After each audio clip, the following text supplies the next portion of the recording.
Hey YouTube, this is Dilio doing a review of the OBSBOT Tiny SE 1080p 100 frame per second webcam. This is probably the best webcam I ever got a hold of, and I really like some of the features on it.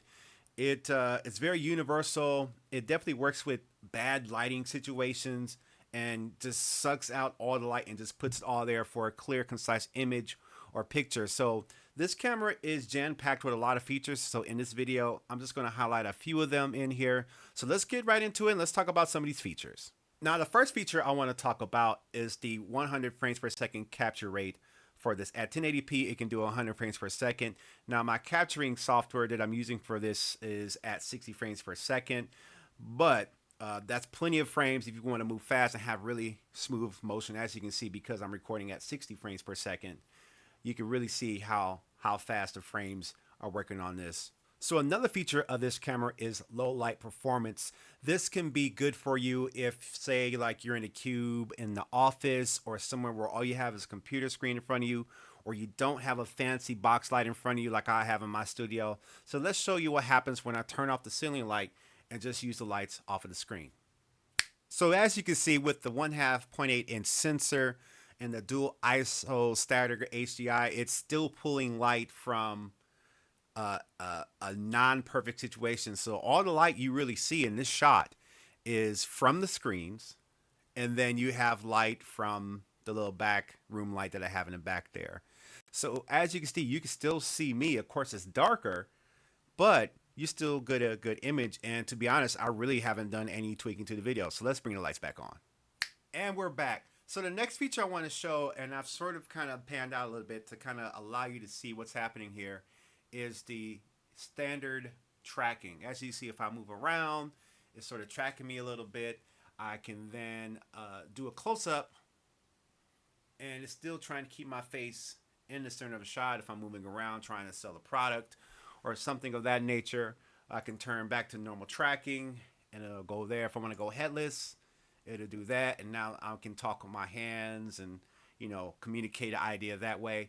And all I gotta do is hit a button and go back to normal tracking. And I'm back.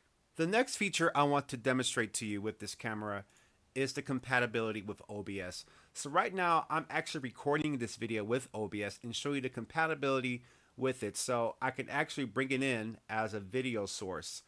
And that is basically turned on by this control panel here. Now this control panel enables you to turn on the feature on and off. So if I want to turn off and off the video camera, I can, and it will change what we see on the screen right there. So this integrates into OBS pretty easily. All you have to do is create it as a video source, search for OBSBOT on the virtual camera right there in your video input options. As you see, I have 4 video input options right there. And then I have to make sure I turn on the virtual camera option right there. And now I can either record tutorials, I can record videos, I can record whatever I want, or stream it live to your favorite streaming platform, or also integrate it into vertical videos to create shorts for TikTok, Instagram, YouTube. This enables you to really create content very easily, consistently, and fast.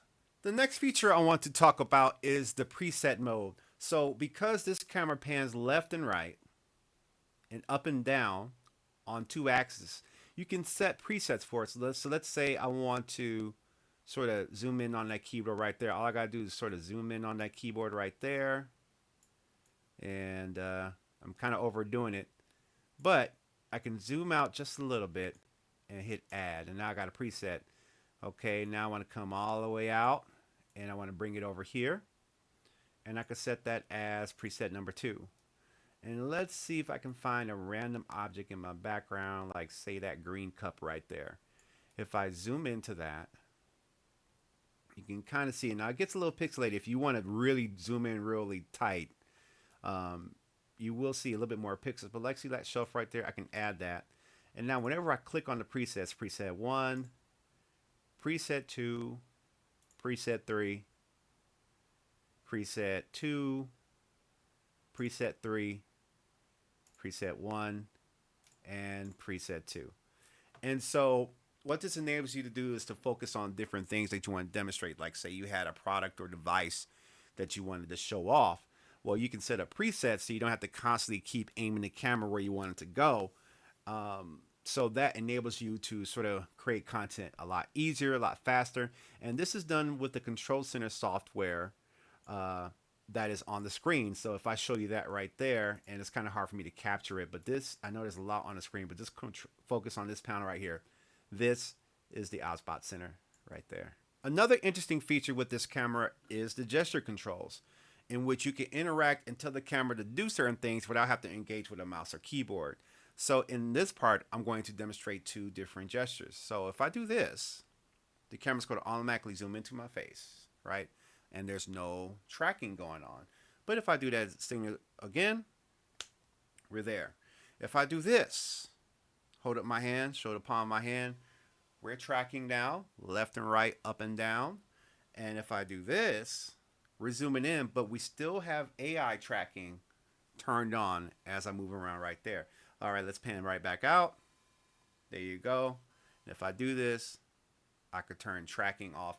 And another interesting thing is that the light has the camera itself has a light that turns blue when AI tracking is turned on. So whenever I want AI tracking turned on, all I have to do is hold down my palm right there, and I can see that the tracking is turned on. And when I want to return back, I can do that. Just hold it up, and it's going to flick back to green, and we're back to normal.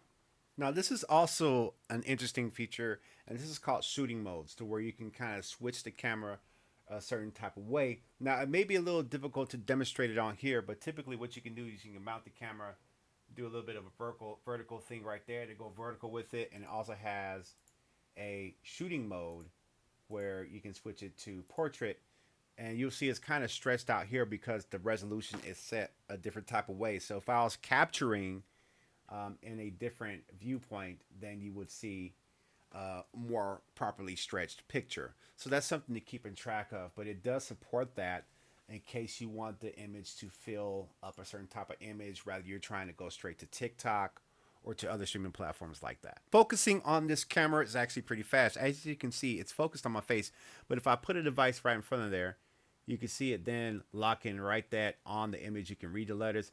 If I take that out, it focuses back on me pretty quickly. Once again, my labeler right there just needs a moment to focus on that. Come on. Take it out of there again. Once again, focused. And back. Overall, I think it's a well-rounded camera. It does 1080p. It definitely does what it can do to give you a clear message, concise, when you're trying to communicate information or talk about products or whatever you want to do. And it's also a great tool to kind of remove your dependence on your phone when you want to keep your phone free to look at certain things or to talk about certain notes. You can have your phone free and talk to the camera right there. The AI features of tracking where you want to go if you want to demonstrate certain things is pretty cool too. And I think it's probably a good first webcam if anybody out there is looking for a webcam. Let me know what you think about it in the comments below. I'm Dilio, and this is my review of the OBSBOT Tiny SE.